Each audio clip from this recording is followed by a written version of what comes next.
धरण उशाला आणि कोरड घशाला अशी अवस्था झाली आहे अकोला जिल्ह्यामधल्या कौठा या गावाची। गावामधल्या मन या नदीवरती मोठं बॅरेज झालेलं आहे। 10 दशलक्ष घनमीटर इतकी या बॅरेजची क्षमता आहे। मात्र गावकऱ्यांना घोटभर पाण्यासाठी संघर्ष करावा लागतोय।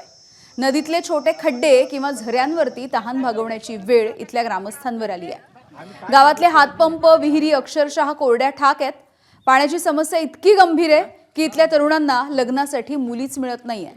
पाणी पुरवठा योजना मंजूर झाली होती पण फक्त कागदावर। नदीमध्ये यावं लागते, नदीला पाणी नाही, प्यायला पाणी नाही, आम्हाला मिळाले कोण नाही, काय करा आता।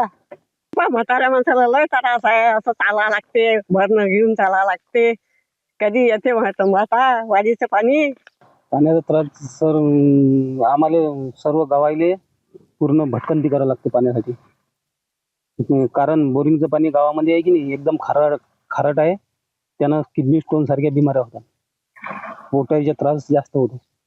पोरी बापा पहिले पाण्याचा प्रश्न विचारतात, पाणी आहे का तुमच्या गावात?